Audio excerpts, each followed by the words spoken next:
Questo è il video in cui facciamo qualche previsione sulla stagione 2026-2027 del Milan e non è che sia tutto rose e fiori. Se siete nuovi sul canale ricordatevi di iscrivervi e attivare le notifiche così recuperate anche il video dove pronostico tutta la classifica della Serie A analizzando ogni squadra. Qualcosa sul Milan l'avevo detto anche lì, ma qui approfondiamo. Allora, come la vedo questa stagione del Milan io? Partiamo da un punto fondamentale. Molti pensieri possono essere figli del momento, arriviamo da un finale della scorsa stagione abbastanza thriller, l'ennesima rivoluzione societaria e tutto il pessimismo attorno a Cardinale e così via. Quindi è possibile dire che il Milan sbaglierà la stagione anche quest'anno perché non siamo in un buon momento, ma da questi ultimi giorni di agosto a febbraio-marzo dell'anno prossimo, dove possiamo trarre un primo bilancio, ce ne passa. E infatti mi collego a questo mio pensiero, che Amorim deve trovare la quadra. Amorim è coinvolto nelle scelte di mercato della società, ha molto peso, si riunisce al tavolo con Amstad e Gardiner, con Cardinale che poi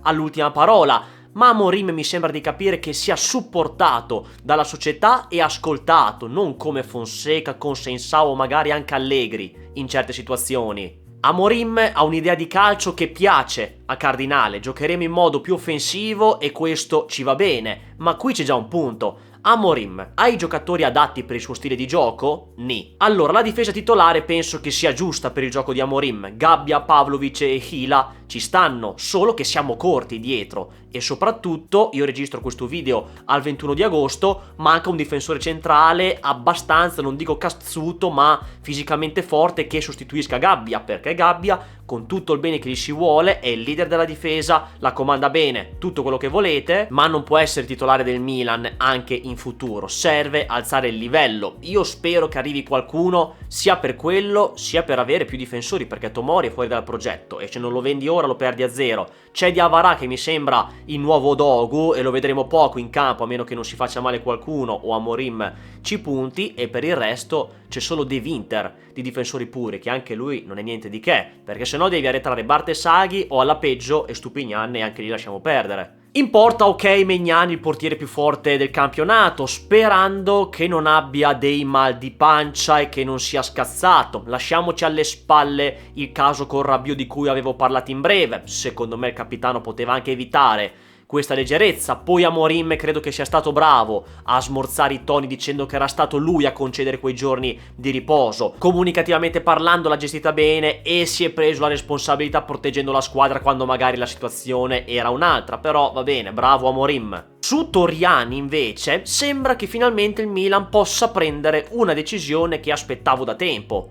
Qualche settimana fa avevo fatto un video breve in cui dicevo: bello tutto, bravo Torriani, altra ottima pre-season, però se poi deve tornare a fare il terzo portiere, a cosa serve? Ha 21 anni, è italiano, ha già dimostrato nelle amichevoli di avere delle qualità interessanti e contro il Manchester United ha fatto un'altra ottima prestazione, parando un rigore anche a Bruno Fernandes. E adesso finalmente potrebbe cambiare qualcosa perché Terracciano può andare via, c'è un dialogo con il Monza e nel caso in cui l'operazione andasse in porto, Torriani potrebbe essere promosso definitivamente a vice Maignan. Al momento però la cessione di Terracciano non è ancora ufficiale, ancora non se ne parla molto di un possibile approdo del nostro secondo portiere attuale al Monza, quindi questo scenario va considerato ancora possibile e non definitivo. Ma sarebbe la scelta corretta secondo me, perché continuare a mandare Torriani nel Milan futuro o tenerlo come terzo avrebbe sempre meno senso. Diventare il secondo di Maignan gli permetterebbe invece di allenarsi meglio ancora e soprattutto di avere la possibilità di giocare qualora Maignan fosse indisponibile. Ovviamente fare il secondo portiere significa comunque giocare poco, ma meglio secondo che terzo, quindi prima o poi avrà bisogno anche di continuità vera, però sarebbe già un passo avanti importante nelle gerarchie.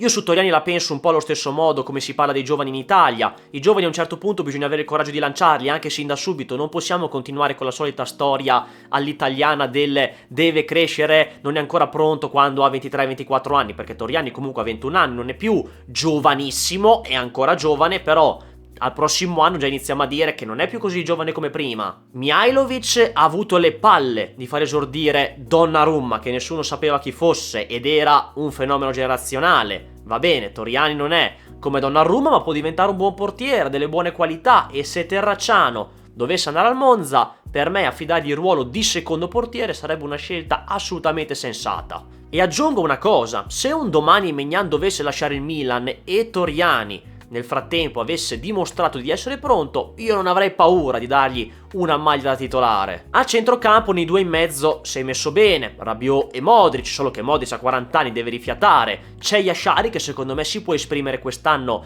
e trovare continuità, mentre Rabiot io credo che nei due in mezzo in quel modo sia un po' sprecato, svalutato, va bene, ci gioca anche con la Francia nei due in mezzo, però lui rende di più nel modo in cui lo utilizzava Allegri da mezzala. Peccato che vada via Ricci, se il Milan trova l'accordo col Como, sia per le liste UEFA, sia perché Ricci non sarà questo fenomeno, forse non da Milan, ma ha avuto poco spazio per esprimersi, perché davanti alla difesa un mezzala come faceva al Torino a me aveva fatto vedere cose interessanti. A Como secondo me giocherà con le rotazioni o farà fatica, perché se non vendono qualcuno sono pieni di centrocampisti, e lo prendono anche loro per le liste UEFA perché gli italiani ne hanno pochissimi. Sugli esterni ho dei dubbi. Saelemaekers va bene, ma secondo me anche lì si può alzare il livello. È un giocatore che ci dà, fa il suo e ok, però non è da Milan. Poi realizza anche poco in termini di numeri. È un giocatore da 6 che ha buoni sprazzi a volte. Vediamo questo Moreira come sarà. È molto duttile, giocherà nella linea 4 di centrocampo, molto probabilmente a sinistra di base, ma può giocare anche a destra o addirittura nei due dietro la punta. Sembra che sia adatto al gioco di Amorim e che lui l'abbia voluto, quindi vediamo, speriamo che sia uno di quelli che punti l'uomo e che generi l'uno contro uno. Bartesaghi va bene come cambio perché è arrivato Moreira, ma anche come potenziale titolare perché può crescere bene, anche se per me non è tutto questo gran giocatore in prospettiva, cioè secondo me non eccelle in grandi cose, un po' come Ricci, ma forse Ricci aveva più possibilità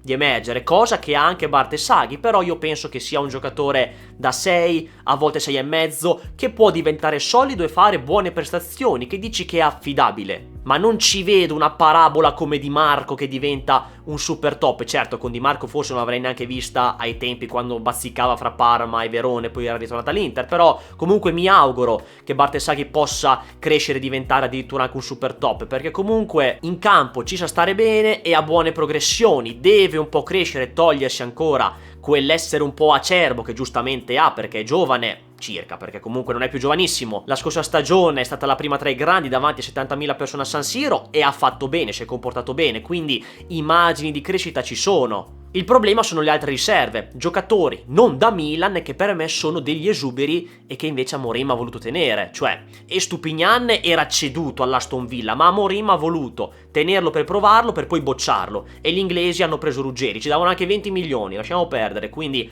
ce lo dobbiamo tenere, speriamo di venderlo a gennaio. Fofana è fuori, Musa che Amorim lo tiene solo per il suo essere duttile che può giocare in più ruoli ma altrimenti è scarso, io non so cosa ci faccia ancora al Milan, mentre Chukwueze fra questi è il meno esubero perché come cambio a destra a piedi invertito non è male, c'è di peggio. Poi magari qualche gol o assist lo tira fuori perché l'uno contro uno te lo crea, però tanto fumo e niente arrosto. La prima stagione male, poi è andato in prestito, non era quello che ci aspettavamo. Dei precampionati amichevoli e calcio d'agosto a me non me ne frega un cazzo, quindi non mi aspetto niente da Ciucu. E se dovessero venderlo dormo lo stesso. Loftus-Cheek ogni anno riesce a farsi tenere dagli allenatori. Ecco, se non arriva un altro acquisto dietro le punte lui è il primo cambio perché Leao è più fuori che dentro anche se dovesse rimanere. Avrebbe grandi potenzialità Loftus, ha un bel fisico e un trattorone che strappa, ma dopo il primo anno con Pioli che aveva fatto bene poi è sempre stato infortunato e quando giocava più arretrato faticava, quindi anche il suo tempo al Milan è finito. Non sarebbe male come giocatore, però molto incostante, ormai basta anche lui. Meglio Cissé, che secondo me ha dei buoni colpi ed è un bel talentino. Amorim lo vede tutti i giorni e spero che lo tenga per farlo giocare, che dei minuti li faccia, perché a 19 anni può esprimere le sue qualità, poi gioca davanti a 70.000 persone, cambia totalmente da Catanzaro a Milano, quindi gli va dato tempo, ma dietro le punte se scommettessi su un giovane una chance a Cissé la darei. Davanti invece il signor Gonzalo Ramos, che per me è forte per il campionato, può essere l'attaccante che almeno 15 gol solo in campionato li fa, credo che abbiamo finalmente trovato un attaccante normodotato per far sì che i palloni gli arrivino e che sia dentro la manovra di gioco perché gli ultimi attaccanti del Milan facevano fatica a giocare. Giroud ha fatto il suo e nulla da dire, però anche lui a volte nel 4-2-3-1 di Pioli era un po' solo, per non parlare di come giocava poi Allegri con gli attaccanti l'anno scorso. Invece penso che un attaccante buono come Ramos possa avere molte occasioni che gli arrivano e che lui possa realizzarle, anche perché ci hanno spennato con 80 milioni, che ne varrà 50 se va bene, e per quello che l'abbiamo pagato deve segnare almeno 15 gol in campionato, non tra tutte le competizioni, se non 20. Anche se Jimenez dovesse rimanere, per me è Camarda il sostituto di Ramos, almeno che non arrivi un'altra punta, perché è un potenziale bomber del futuro, un piccolo Inzaghi che in aria segna ed è forte di testa, è italiano, giovane per il calcio italiano, quindi io darei spazio a lui con le giuste tempistiche senza buttarlo giù subito. Io a Nkunku gli avrei dato una seconda chance. Era impresentabile nella prima parte dell'anno scorso, ma un po' tutti abbiamo sbagliato a giudicarlo subito, me compreso, senza lasciargli tempo. Perché non tutti i giocatori si ambientano bene sin da subito, ci sono tante cose da considerare. Io credo che Nkunku non sia un top player, è uno di fascia media, ma che messo nelle condizioni giuste, tipo ala sinistra o trequartista come faceva l'Ipsia, può dimostrare il suo valore. Secondo me al Milan il vero Nkunku non l'abbiamo visto, così come non abbiamo visto il vero Jimenez, ma quello è un discorso a parte. Nkunku non arriverebbe a grandi numeri, farebbe il suo, tipo 6-7 gol solo in campionato e vari assist, arriverebbe ai numeri del Leao ciondolante scazzato che abbiamo ora, e oltretutto avremmo già in casa il sostituto dell'ala sinistra o trequartista se qualcuno si dovesse fare male o se Leao rimane e si gioca una maglia. Io le avrei dato una seconda chance, come è stata data anche ad altri che non la meritavano, ma sembra che non vada così.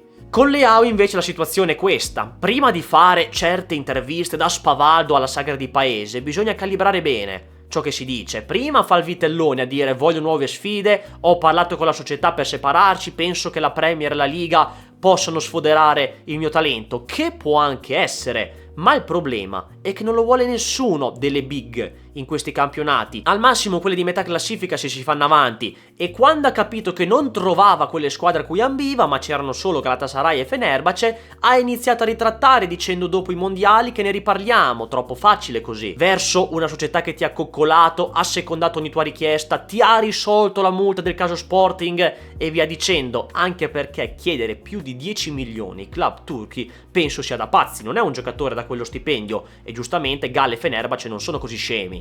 Poi per forza rimane, non ha mercato, a meno di Turchia o Arabia. Io credo che il ciclo di Leao al Milan sia arrivato agli sgoccioli, o meglio, non può fare meglio di ciò che ha fatto nel suo prime in rossonero. Rimarrà quel giocatore da 10 gol e qualche assist, non farà quello step che non è riuscito a fare. Ma anche se non ha mercato, io non sarei così dispiaciuto se Leao dovesse rimanere al Milan, perché se ritrova un minimo quei gol e assist, seppur da incostante, in una posizione più sua, non come la scorsa stagione, va comunque bene, ma non è più il riferimento del Milan, ormai è passato. In tutto questo, io credo che il Milan sia una squadra da quinto posto realmente, se non da sesto. Può arrivare quarta sicuramente, ma non può ambire le prime 3 posizioni secondo me. È arrivata l'ennesima rivoluzione e non credo che Amorim abbia la bacchetta magica per fare un exploit immediato. Gli do fiducia perché è supportato dalla società e gli stanno comprando i giocatori per la sua idea di calcio. Ammazza se piove, porco cane. Io penso che a una certa può trovare la quadra. Non sono così pessimista, ma la squadra in sé non mi sembra un granché. Ci possono salvare Ramos se segna rotta di collo, Pulisic se non è scazzato e non si fa male, Modric e Rabiot, i difensori che non sono male, e Amorim soprattutto se riesce a trovare la quadra. Se sarà così, il Milan quarto ci arriva, ma per me la Juve ad esempio ci arriva davanti. Il Milan si giocherà al quarto posto e i 2 posti dell'Europa League insieme a Como e Roma, se non la Conference o che al 7° posto con l'Atalanta e la Fiorentina. Nel senso che ci sono molte squadre che bazzicano fra il quarto e il 7° posto per entrare in Europa. Ci saranno Milan, Roma, Como, volendo la Fiorentina, ci metto anche l'Atalanta, poi anche la Juve che lotterà per entrare tra il quarto e il quinto, però la Juve io la vedo un gradino sopra quest'anno, secondo me sarà quella che farà meno fatica fra queste che ho detto a entrare nelle prime 4. Infatti per me vi do uno spoiler sul video che ho fatto del pronostico, che per me arriva terza. Non bisogna risaltarsi, bisogna dire realmente dove siamo. C'è anche il caso che finiamo quarti per demeriti degli altri, ma io dico che in Champions ci torniamo ai quarti, ci arriviamo, ma sarà una lotta durissima. Sta piovendo fortissimo, porco cane. Non staremo nelle prime posizioni in pianta stabile come l'anno scorso. Cardinale, a meno di altri colpi da arabo a 60 milioni, credo che stia cercando di rifarsi l'immagine verso la tifoseria con qualche colpo che dà brio alla piazza e che spende molto. Forse sta capendo che bisogna spendere anche più di 20 milioni e non fare solo le plusvalenze come faceva con Furlani. Ma i soldi vanno spesi bene, come ha detto anche lui nell'ultima intervista alla Gazzetta di qualche mese fa, quindi vediamo come saranno spesi. Il doppio impegno inciderà, vediamo come lo gestirà Amorim, Per quanto riguarda l'Europa League, per me si può puntare a vincerla. Io credo che la Juve sia la favorita, ma il Milan come minimo deve puntare ad arrivare in semifinale, perché la squadra ce l'ha per arrivarci. Conoscendoci usciamo ai quarti, vabbè. Per me non arrivare minimo in semifinale in Europa è fallimento con la buona squadra che hai per quella competizione, guardando anche le rivali. Quindi questo è il Milan che mi aspetto nella stagione 2026-2027, una squadra ancora incompleta in cui mancano 1-2 giocatori con tanti punti interrogativi, ma che secondo me può tornare in Champions League, ma al massimo quarta. Non mi aspetto un Milan da scudetto e a oggi faccio fatica anche a vederlo stabilmente fra le prime tre, però se Amorim riuscirà a trovare la quadra, Ramos farà i gol che mi aspetto, i giocatori più importanti riusciranno ad avere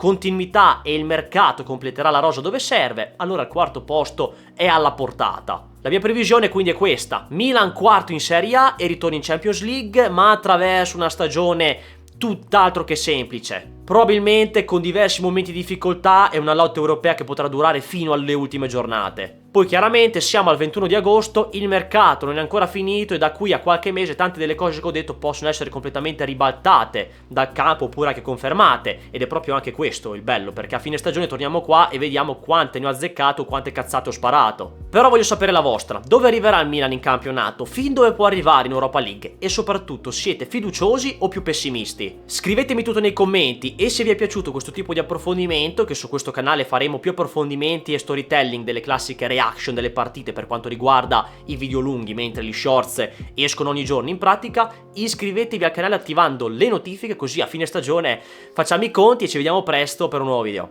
Ciao!